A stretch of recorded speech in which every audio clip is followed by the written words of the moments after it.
और इस बीच रोहिणी आचार्य का दर्द छलक गया है। कल एक बेटी, एक बहन, एक शादीशुदा महिला, एक मां को जलील किया गया, गंदी गालियां दी गई, मारने के लिए चप्पल तक उठाए गए। मैंने अपने आत्मसम्मान से समझौता नहीं किया, सच का समर्पण नहीं किया। सिर्फ और सिर्फ इस वजह से मुझे बेइज्जती झेलनी पड़ी। कल एक बेटी मजबूरी में अपने रोते हुए माँ बाप बहनों को छोड़कर आई। मुझसे मेरा मायका छुड़वाया गया है, मुझे अनाथ बना दिया गया। आप सब मेरे रास्ते कभी भी ना चले। किसी घर में रोहिणी जैसी बेटी बहन पैदा ना हो।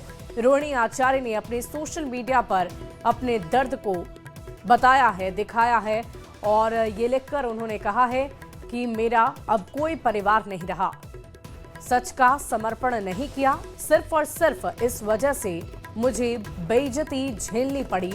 ये रोहिणी आचार्य ने अपने सोशल मीडिया एक्स पर लिखा है। सभी बेटी बहन जो शादीशुदा हैं उनको मैं यही बताऊंगी, यही बोलूंगी।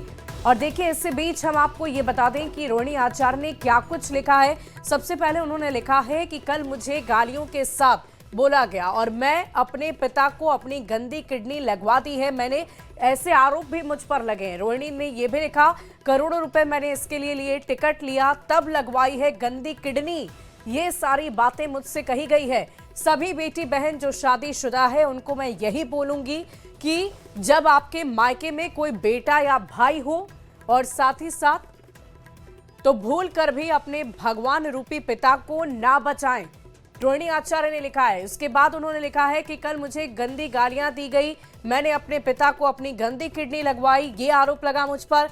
करोड़ों रुपए टिकट लिया, तब ये गंदी किडनी लगवाई है, ये भी आरोप लगा मुझ पर। सभी बेटी बहन जो शादीशुदा हैं उनको भी उन्होंने नसीहत देते हुए कहा है कि वो कभी भी ऐसा ना करें। जब आपके मायके में कोई बेटा भाई हो तो भूल कर भी भगवान रूपी पिता को नहीं बचाएं।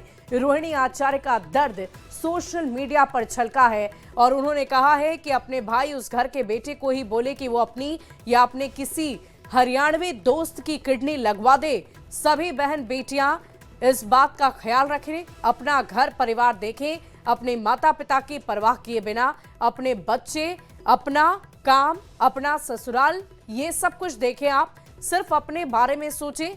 मुझसे तो ये बहुत बड़ा गुनाह हो गया, ये रोहिणी आचार्य कह रही हैं। उन्होंने कहा है कि अपने तीनों बच्चों को मैंने नहीं देखा। किडनी देते वक्त ना तो मैंने अपने पति ना अपने परिवार वालों की अनुमति ली, ससुराल वालों की अनुमति ली। अपने भगवान, अपने पिता को बचाने के लिए वो कर दिया जिसे आज गंदा बता दिया गया है। आप सब मेरे जैसी गलती कभी ना दोहराएं। किसी घर में रोहिणी जैसी बेटी ना हो, ये रोहिणी आचार्य ने लिखा है और उनका दर्द अब छलक उठा है। क्या कुछ हुआ है, ये किडनी पर किचकिच कैसे चल रही है, वो हम आपको बता देते हैं कि आखिर क्या है ये मामला।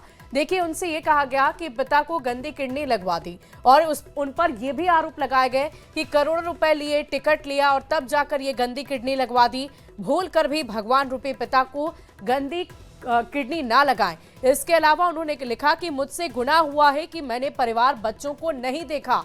उन्होंने कहा कि मेरी जैसी गलती कभी ना करें, किसी घर में रोहिणी जैसी बेटी ना हो, ये भी रोहिणी आचार्य ने लिखा। पिता को बचाने के लिए जो कुछ भी किया उसे गंदा बता दिया गया। किडनी देते वक्त ससुराल की इजाजत तक नहीं ली, ये सब कुछ रोहिणी ने बताया है और ये किडनी पर किचकिच वाली बात हमने आपको बताई। देखिए, रोहिणी की सोशल मीडिया पोस्ट पर जेडीयू प्रवक्ता नीरज कुमार ने लालू प्रसाद की चुप्पी पर सवाल खड़े किए हैं। नीरज कुमार ने कहा कि लालू प्रसाद को किसने नजरबंद कर लिया है, क्यों वो कुछ भी नहीं बोल रहे। लालू जी की बेटी रोहिणी सबकी बेटी है।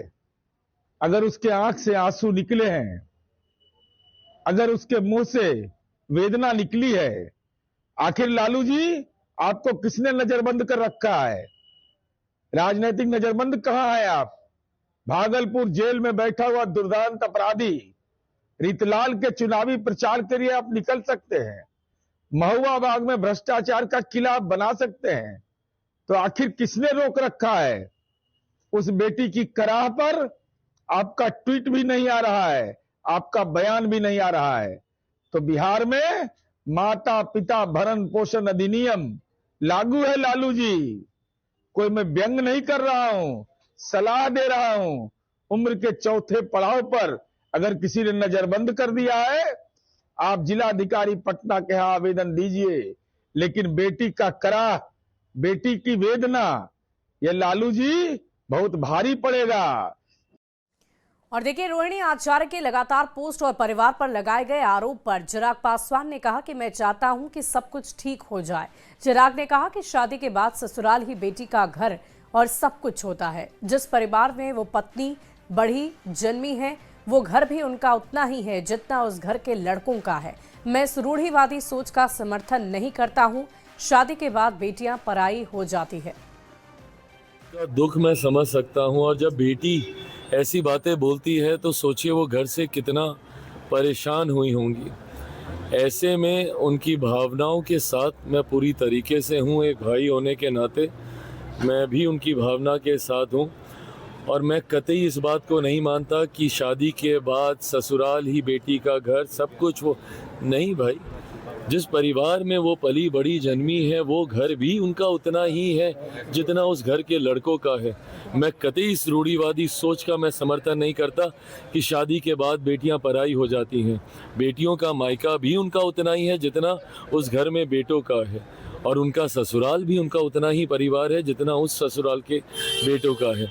ऐसे में कल जब उन्होंने, आज जब ये सारी बातें उन्होंने कही और जो अपील उन्होंने बाकी बेटियों से की, मैं उस दर्द को मैं समझ रहा हूँ। इसीलिए मैं प्रार्थना करता हूँ कि जल्द सब ठीक हो।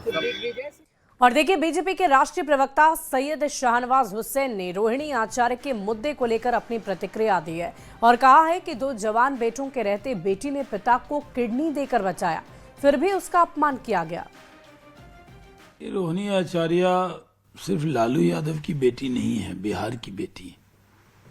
और बिहार की बेटी जिसने, एक आदर्श बेटी जिसने किडनी दे दी अपने 2 जवान भाई जो राजनीतिक विरासत के हकदार और असेंबली के मेंबर, उन्होंने अपने पिता के लिए किडनी ऑफर नहीं की, और एक बेटी ने किडनी दे दी, उसको किस तरह अपमानित किया जा रहा है।